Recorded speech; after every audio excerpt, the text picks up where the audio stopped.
Bienvenue sur Africa 24 dans cette nouvelle édition de l'Africa Tonight. Voici les titres de l'actualité. Ce 15 août marque la fête nationale en République du Congo. 4 mois après la présidentielle, les autorités ont voulu faire de ce rendez-vous un symbole d'unité nationale. Et l'opposition lui reprochait une trop grande complaisance vis-à-vis du camp du président Joseph Kabila. Bruno Mavungu, limogé il y a peu, vient de créer son parti. Nous entendrons dans un instant l'ancien secrétaire général de l'UDPS. Une semaine après l'annonce des résultats des municipales, le Congrès national africain est toujours sous le choc. Le paysage politique sud-africain est en train de se redessiner avec la montée en puissance de l'opposition. La campagne électorale pour la présidentielle du 27 août bat son plein au Gabon. Pour les 14 candidats en lice, seul le président sortant, Ali Bongo Ondimba, qui a ouvert le bal samedi. Du côté de l'opposition, les candidats sont entrés en scène dès ce dimanche avec Jean Ping. Des candidats qui veulent tous capter le plus grand nombre d'électeurs. Alors, quel type de communication visuelle ont-ils choisi pour y parvenir? Réponse avec notre envoyé spécial, Thierry Ngogang. Zahra, nous sommes rendus à la 3e journée de la campagne électorale au Gabon. On va s'intéresser ce jour à l'un des aspects non négligeables de celle-ci. Il s'agit de la communication visuelle des 14 candidats qui vont donc s'affronter le 27 août prochain. Alors, lorsque l'on se rend dans les rues de Libreville et ses environs, on constate une prédominance de l'image du candidat du Parti démocratique gabonais, Ali Bongo Ondimba. Alors, un autre plan où se déroule cette bataille électorale, c'est aussi les réseaux sociaux. Nous sommes allés regarder au niveau d'Instagram, au niveau de Facebook, de Twitter. On a vu les comptes de certains candidats, comme par exemple Jean Ping, Raymond Dongsima ou encore Guy Zuba Ndama. Ils sont tous très très présents sur le web. Ils n'hésitent pas à raconter leur journée de campagne telle qu'elle se passe avec leur joie et leur peine. C'est d'ailleurs par le biais de ces réseaux sociaux que l'on a appris qu'il y a des rencontres qui se font entre ces candidats de l'opposition. Le but, c'est de pouvoir dégager une seule candidature qui affrontera donc Ali Bongo Ondimba le 27 août prochain. L'avenir va nous dire plus sur ce projet. Merci Thierry. Le Congo-Brazzaville a célébré ce 15 août ses 56 ans d'indépendance. Nombreux sont ceux qui se sont déplacés à Madingu pour les festivités. Des festivités marquées avant tout par un message du chef de l'État, Denis Sassou Nguesso, message centré autour de l'unité. Le récit de Diarra Ndiaye et Mélina Bokassa. Fête nationale du 15 août en République du Congo. Madingu a été choisi pour abriter les festivités 2016. Les autorités ont choisi de faire de ce rendez-vous un symbole d'unité nationale. C'est une aspiration et nous croyons, nous espérons que tout ce que nous disons, tous les appels, les interpellations que nous faisons en direction du pouvoir public et particulièrement en direction du président de la République seront entendus pour que le Congo soit véritablement uni. Mais ne prenez pas ce qui est superficiel pour déjà fonder un jugement. Le Congo ne sera uni que lorsque toute la classe politique sera ensemble. Le Congo célèbre depuis 1960 son accession à l'indépendance à travers tout le pays, du Kwaïlou à la Lékoumou en passant par la Likwala ou la Cuvette. Dans chaque département qui a accueilli la fête nationale, des avancées ont été notées grâce au programme de la municipalisation accélérée. La Bouanza a ainsi bénéficié cette année de nombreux ouvrages pour un coût global de 90 milliards 500 millions de francs CFA. Le gouvernement entend ainsi poursuivre les efforts malgré la conjoncture économique morose. La satisfaction pour moi est totale parce que nous venons de voir Madingu transformé et Madingu qui vient d'abriter notre 56e anniversaire de l'indépendance et momentanément la capitale du Congo-Brazzaville. Hier, on ne voyait que les avenues goudronnées qu'à Brazzaville, mais aujourd'hui, dans les régions, dans les districts, vous avez des avenues goudronnées. Quelqu'un peut quitter aujourd'hui Madingu en quelques heures, il va se retrouver à Dolisie ou en Caillou ou à Pointe-Noire, grâce à la municipalité accélérée. Il s'agit de faire connaître notre département et les réalisations qui ont été effectives dans ce département, mais aussi l'éducation. L'éducation pour tordre le cou aux esprits les plus sceptiques qui en doutaient, ceux qui croyaient que rien ne pourrait se faire ici, dans la région de la Bouenza. 12 ans après la mise en place de la municipalisation accélérée, le président Denis Sassou Nguesso entend encourager à la poursuite des réformes structurelles. L'ambition reste identique, moderniser l'économie et favoriser un développement inclusif et durable de la République du Congo. Et dans le pays voisin, République démocratique du Congo, quelques jours après avoir été démis de ses fonctions de secrétaire général de l'UDPS en raison de certaines prises de position qui seraient en contradiction avec l'entourage d'Étienne Tshisekedi, Bruno Mavungu vient de créer sa formation politique. Je vous propose de l'écouter.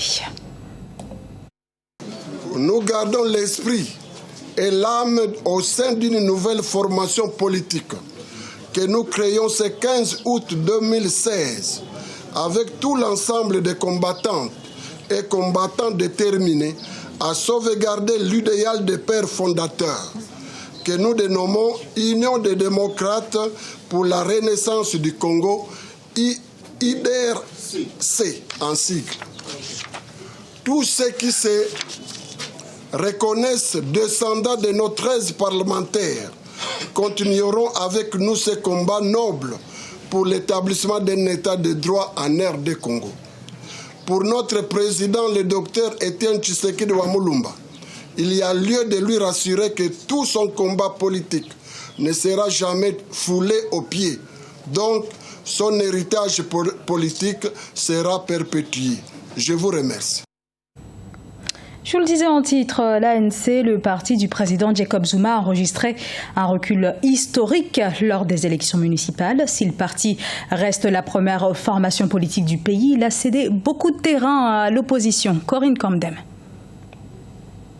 Congrès national africain en fort recul aux élections municipales. Malgré la victoire du parti historique de Nelson Mandela sur la grande majorité des 278 municipalités mises en jeu lors des élections municipales qui se sont tenues le 3 août 2016, l'Alliance démocratique parti de l'opposition est parvenue à s'imposer dans 3 grandes métropoles. Nelson Mandela Bay, où se trouve la ville portuaire de Port Elizabeth, Tshwane, qui englobe la capitale du pays, Pretoria, et enfin Johannesburg. Un événement inédit que le directeur du parti de l'opposition, Mmusi Maimene, a qualifié d'historique. Si vous perdez la confiance des électeurs, alors votre mandat est encore plus affaibli. Donc je pense que la chose importante à noter, c'est le fait que le reste de sa présidence, il dirigera des Sud-Africains incertains de son mandat. Sa popularité peut être écrasante au sein de son propre parti, mais certainement pas au niveau du peuple sud-africain. Je pense que le peuple doit toujours savoir qu'il a le pouvoir d'élire qui il veut au pouvoir.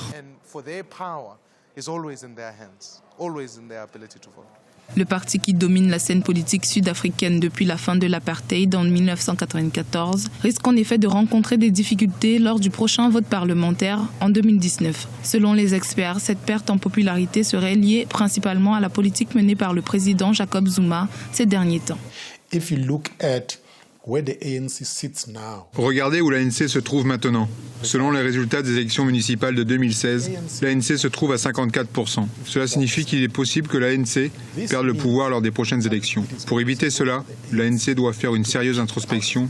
Ils doivent se demander pourquoi leurs résultats sont si lamentables. Ils doivent faire face à la vérité. Quel est l'éléphant dans la chambre de l'ANC? C'est Jacob Zuma. S'il ne se sépare pas de Jacob Zuma, s'il ne règle pas le problème de la corruption, principalement là où il gouverne encore, l'ANC sera en grande difficulté.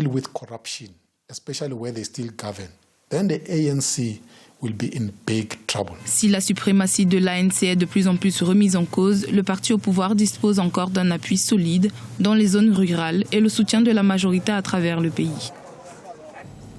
Les préparatifs de la COP22 vont bon train au Maroc. Depuis dimanche, la commission société civile du comité de pilotage s'est lancée dans des entretiens avec des ONG des différents pays du continent africain, en Afrique du Sud, au Nigeria ou encore en Éthiopie.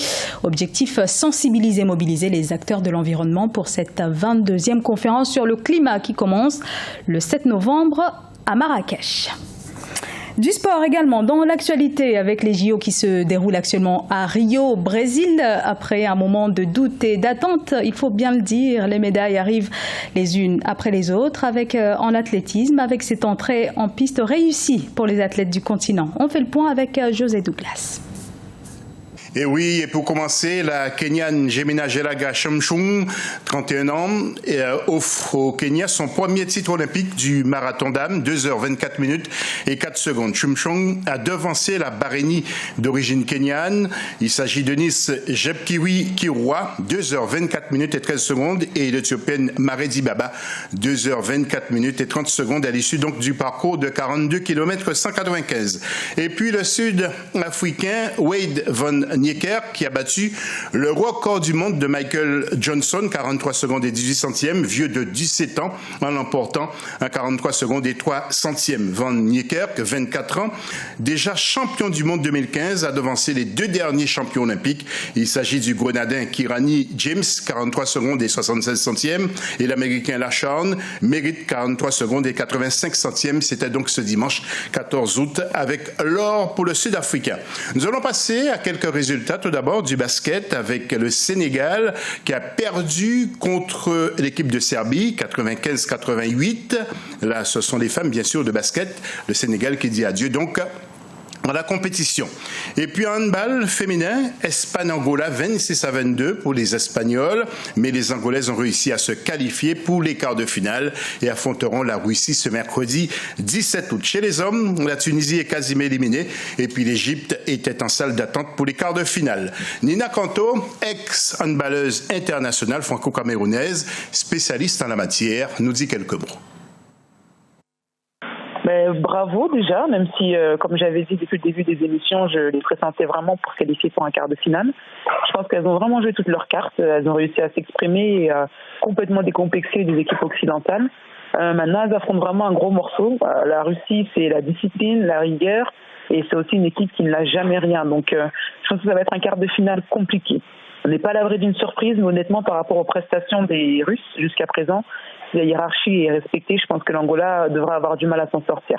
Mais je compte aussi sur la fougue et la spontanéité de cette équipe africaine et surtout sur son envie d'aller le plus loin possible dans cette compétition pour peut-être réaliser un exploit. C'est la Bérésina. Maintenant, c'est vrai que c'était compliqué. On voit la France aussi a perdu contre la Croatie. Tout était un peu possible chez les hommes, mais dans l'ensemble, je pense que les équipes occidentales ont quand même réussi à s'imposer sur ce tour préliminaire. Voilà, je pense qu'il n'y a pas à rougir. Les équipes, que ce soit la Tunisie ou l'Égypte, se sont données au maximum. Le sport, c'est ça aussi. Parfois, ça passe pas, parfois, ça suffit pas. Mais l'essentiel, c'est qu'après ces échecs, il faut revenir plus fort. Voilà. Il faut justement apprendre de ces expériences pour revenir avec encore plus de compétences et de régularité sur les compétitions à venir. Le programme de ce mardi 16 août, toutes les précisions avec notre rédaction. Les athlètes africains continuent leur parcours dans les Jeux olympiques de Rio 2016. La journée du mardi 16 août 2016 sera chargée chez les hommes. Athlétisme, finale 800 mètres, l'Algérien Taoufik Makhloufi, sans oublier les sprinteurs kenyans David Rudissa, Alfred Kepter et Ferguson Rotich vont courir avec des athlètes comme l'Américain Clinton Murphy ou encore le Français Pierre-Ambroise Boss. La demi-finale de l'épreuve de badminton, le canoë monoplace 1000 mètres et la finale de marathon 10 km hommes se tiendront également dans la journée du 16 août 2016. Toujours chez les hommes, mais c'est pour parler du football, le Nigeria va croiser le fer avec l'Allemagne. Ce match se jouera le mercredi 17 août 2016. Du côté des dames, les disciplines telles que canoë-kayak sprint, l'athlétisme, le volleyball ou encore le cyclisme sur piste seront à l'honneur dans la journée du 16 août 2016. Voilà, restez avec nous sur Africa 24 et attention, les Jeux de Rio, c'est aussi à suivre sur nos antennes. Voilà, José Douglas, journaliste sportif d'Africa 24. C'était le journal de la rédaction. Merci à vous de l'avoir suivi. Dans un instant, une nouvelle édition de l'information sur Africa 24.